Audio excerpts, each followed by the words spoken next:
নমস্কার বন্ধুরা, আজ আমি বানাচ্ছি ফ্রাইড রাইস। এটা নিরামিষ দিনে বানালে ভীষণ ভাল লাগে। আলুর দমের সাথে কিংবা বেগুন ভাজার সাথে কিংবা পনিরের সবজির সাথে ভীষণ ভাল লাগে। শীতকাল এসে গেছে, শীতকালে অনেক রকম সবজি পাওয়া যায়। তো চলুন আমি কিভাবে ফ্রাইড রাইস বানাই আপনাদেরকে আজ দেখাবো। দেখুন, আমি বাসমতি চাল নিয়ে নিয়েছি। দেখুন, এখানে এইটাই পাওয়া যায়। এছাড়া অনেক রকমই পাওয়া যায়, আমরা এইটাই খাই। খুব সুন্দর গন্ধ।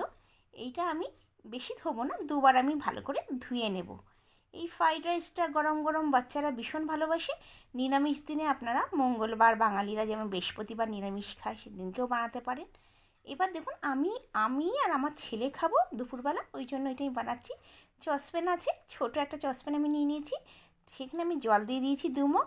তাতে আমি সমস্ত মানে এলাচ, তেজপাতা, দারচিনি সব দিয়ে দিলাম।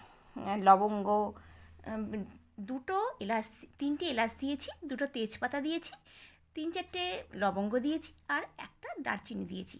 এটাকে ভেঙে দিয়ে আর নুন দিয়ে দিয়েছি। দেখুন, জলটা যখন ফুটে উঠবে তখন কিন্তু আপনারা চালটা দেবেন, এটা মাথায় রাখবেন। আমাদের ঘরেতে মা মাসিরা সবসময় যে কোনো ভাত আমাদের বানাতো, যখন জল ফুটে উঠতো তখন চালটা দিত। তো জলটা ফুটে উঠেছে তখন আমি কিন্তু সমস্ত গরম মশলাটা দিয়ে দিয়েছি সাবুতবালা, নুন দিয়েছি, তারপর আমি চালটা দিয়ে দিয়েছি। বেশিক্ষণ টাইম লাগে না, এই ভাতটা ফটাফট হয়ে যায়। এই 15 মিনিটের মধ্যে ভাতটা হয়ে যায়। দেখুন, ভাতটা মোটামুটি হয়ে গেছে। একটু শক্ত থাকবে তখনই আমরা নামাবো। মনে করো 90 ভাগ ভাতটা হয়ে যাবে তখন আমি নামাবো। এবার আমি সসপ্যানে, আমি এমনি হাঁড়িতেই বানাই, কিন্তু যেহেতু আপনাদের দেখাবো ওই জন্য আমি হাঁড়িটা নিয়ে নিই, কারণ হাঁড়িতে অত ভালো করে দেখানো যাবে না। ওই জন্য আমি সসপ্যানে নিয়ে নিয়েছি।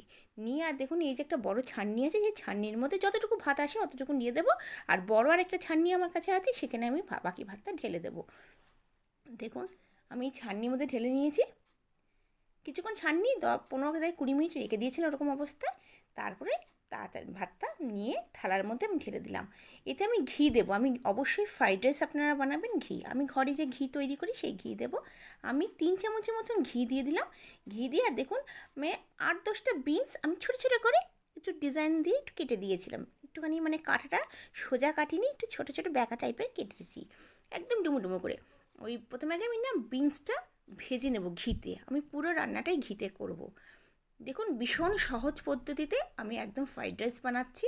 এইটা আপনাদের ভীষণ ভাল লাগবে আর একদম চটজলদি হয়ে যাবে। দেখুন, বিনসটা বেশিক্ষণ না, 2 থেকে 3 মিনিট হাই ফ্লেমে আমি বানিয়ে নিলাম। এতে নুন টুন কিচ্ছু দেওয়ার দরকার নেই। এরপর আমি গাজর দেখুন লম্বা লম্বা করে কেটে দিয়েছি। আপনারা সেরকম কেটে ফেলবেন। এরকম করে গাজরটা, আমি একটা গাজর বড় দেখে আমি দিয়েছি। গাজরটা আমি 3-4 মিনিট ফ্রাই করে নেব। এতেও কোনো নুন টুন দেবো না, কারণ নুন দিলে না জল জল একটা হয়ে যায়। এবার আমি গাজরটা তুলে নেব।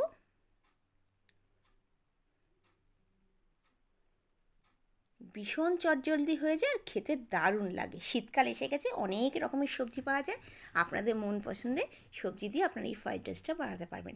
দেখুন, আমি শিমলা মির্চ দিয়ে দিয়েছি, একটা বড় সাইজের শিমলা মির্চ, আর 4-5টা কাঁচা লঙ্কা দিয়ে দিচ্ছি একসাথে। শিমলা মির্চটা একটুখানি বেশি করে ভাজবো না, 1 মিনিট জাস্ট ভাজবো, কারণ শিমলা মির্চটা একটু কাঁচা ভাব থাকলেই ভাল লাগে। যারা একটু তেল কম খায় তারা কী করবে, সব সবজিগুলো একসাথে ভেজে নিতে পারে। আমি একটু আলাদা আলাদা ভেজে নিচ্ছি। আমি ফ্রোজেন মটর ইউজ করলাম, কারণ এখনও পর্যন্ত মটরশুঁটি বাজারে এখনও দেখিনি, তো ফ্রোজেন মটর নিয়ে এসেছিলাম।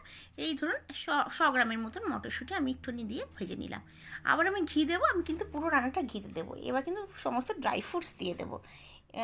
1 মুঠি মাত্র 1 মুঠো কিচমিচ দিয়ে দিলাম, আর 10 থেকে 15টা কাজু দিয়ে দিলাম গোটাওয়ালা। আপনারা ভাঙা কাজুও দিতে পারেন, সেই ভাঙা কাজু দিলে দেবেন, যেরকম ইচ্ছা দেবেন। আপনারা বাকি ড্রাই ফ্রুটসও আপনারা দিতে পারেন, আলমন্ডসও ছোটো ছোটো করে কেটে দিতে পারেন। আমি শুধু কাজু আর কিচমিচটা দিলাম। আচ্ছা, এবার ওই ঘিয়ের মধ্যে আমি 2টো এলাচ, 4টে লবঙ্গ আর দারচিনি একটু ভেঙে দিয়ে দিয়েছি সুন্দর গন্ধ আসার জন্য।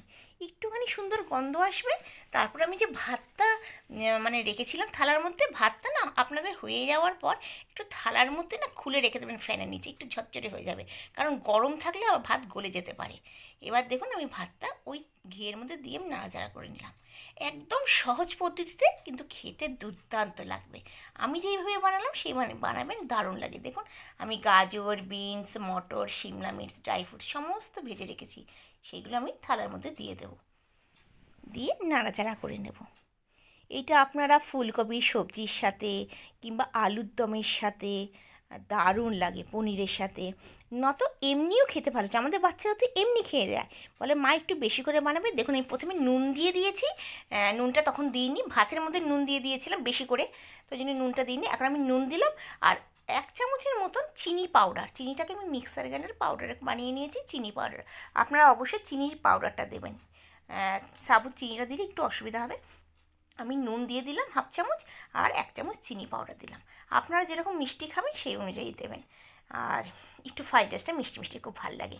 আমার ছেলে বলবে যে মা এই ফ্রাইড রাইস বানালে একটু বেশি করে বানিয়ে রাখবে, পরদিন স্কুলে নিয়ে যাব। তো স্কুলে আমি ওই ভাতটা একটু মাইক্রোওয়েভে গরম করে আমি দিয়ে দিই, খেতে দারুণ লাগে। আচ্ছা, এর মধ্যে একটু আমি গোলমরিচের গুঁড়ো দিলাম, খুব সুন্দর লাগে। আমি যেই প্রসেসে বানাচ্ছি এই প্রসেসে বানাবেন, ভীষণ ভালো লাগে। তারপর একদম ছিমছাম একটুখানি ঘি দেবেন, ঘি দিলে দারুণ লাগে। ঘিতে মানে ভাজবেন, আর যদি অনেকে আছে যে ঘিটা ঠিক খায় না, কিন্তু তখন রিফাইনার অয়েলে ভাজবেন, কিন্তু আমি যে ঘি দিয়ে বানাচ্ছি সেটা দিয়ে বানাবেন, খুব সুন্দর লাগে। দেখুন আমরা চটজলদি একদম ফ্রাইড রাইস তৈরি হয়ে গেছে, দেখেই খেতে ইচ্ছে হচ্ছে না? অবশ্যই আপনারা বানাবেন। এবার এর সাথে আমি বানাবো বেগুন ভাজা, বেগুন ভাজা দিয়ে ফ্রাইড রাইস। তো চলুন শুরু করা যাক। দেখুন আমি একটা বড় সাইজের বেগুন নিয়ে নিয়েছি। এই বেগুনটা আমি ছুরি দিয়ে কেটে নেব, গোল গোল করে কেটে নেব, একটু বড় বড় পিস করে। আপনারা চাইলে মাঝখান দিয়ে কেটে ওটা লম্বা লম্বা করে কাটতে পারেন।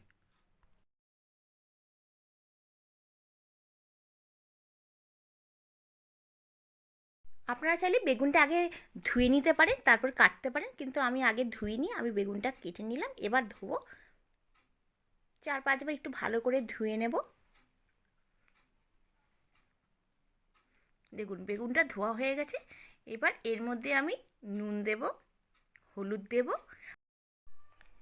আর দেব একটু চিনি, সামান্য চিনি। অনেকেই আছেন যে হলুদ ইউজ করে না বেগুন ভাজাতে, সেটাও করতে পারেন, কিন্তু নুনটা দেবেন আর চিনি অবশ্যই দেবেন। আর আমি একটু হলুদ দিয়ে দিলাম। চিনিটা এর কারণে দেওয়া, বেগুন ভাজাতে ভীষণ তেল টানে, এটা আপনারা সবাই জানেন। তো ওই জন্য চিনি যদি একটু দিয়ে দেন, চিনিটা কী হবে, বেগুনের ভেতরে চলে আসবে আর বেগুনটাকে একদম সফট করে দেবে। আর সেই চিনিটা মানে তেলটা অনেকটাই কম টানবে। আপনারা করে দেখবেন, দারুণ। আর অবশ্যই আমি এইটা কম করে 2 ঘন্টার জন্য আমি এই নুন হলুদ আর চিনি মাখিয়ে রেখে দেব। আপনাদের কাছে যদি সময় না থাকে 1 ঘন্টার জন্য রাখতে পারেন, কিন্তু আমি যেই প্রসেসে বলছি এই প্রসেসে বানাবেন।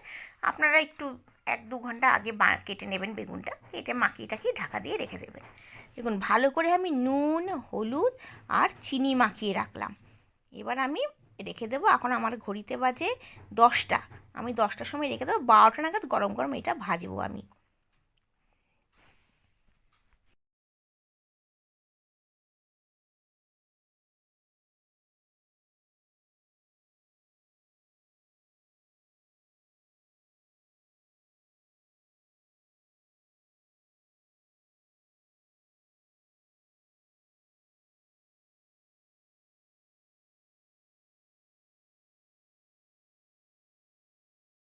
বেগুন ভাজাটা আমি সর্ষের তেলে ভাজবো, কারণ সর্ষের তেলে দারুণ লাগে। আপনারা চাইলে রিফাইন অয়েলেও ভাজতে পারেন। এবার তেলটা গরম হয়ে গেছে। আপনারা অবশ্যই ননস্টিকের কড়াইয়ে করবেন, না তো কী হবে, তেলটা মানে বেগুন ভাজার তেলটা কম টানবে আর লাগবেও কম। এবার দেখুন তেলটা গরম হয়ে গেছে। এবার আমি সব বেগুনগুলোকে দিয়ে দেব, দিয়ে গ্যাসের ফ্লেম একদম লো করে দেব, আর 5 মিনিটের জন্য ঢাকা দিয়ে রেখে দেব। লো ফ্লেমে আমি ফ্রাই করব।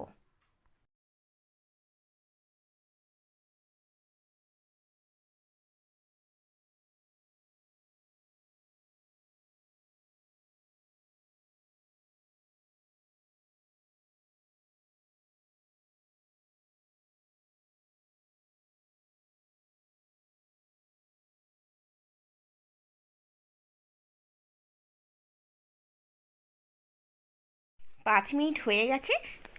গ্যাসের ফ্লেম কিন্তু লোই আছে। আমি বেগুন ভাজাটা পুরো লো ফ্লেমে বানাবো। এবার আমি উল্টে পাল্টে নেব।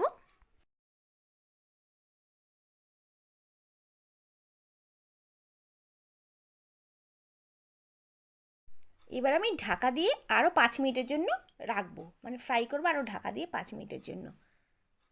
দেখুন আমি একদম ফ্লেম লো করে দিয়েছি। দেখুন আমার বেগুন ভাজা তৈরি। আজকের ভিডিওটা যদি আপনাদের ভালো লেগে থাকে তো অবশ্যই লাইক করবেন, শেয়ার করবেন, সাবস্ক্রাইব করবেন আমার চ্যানেলটিকে। আবার আসবো নতুন ভিডিও নিয়ে।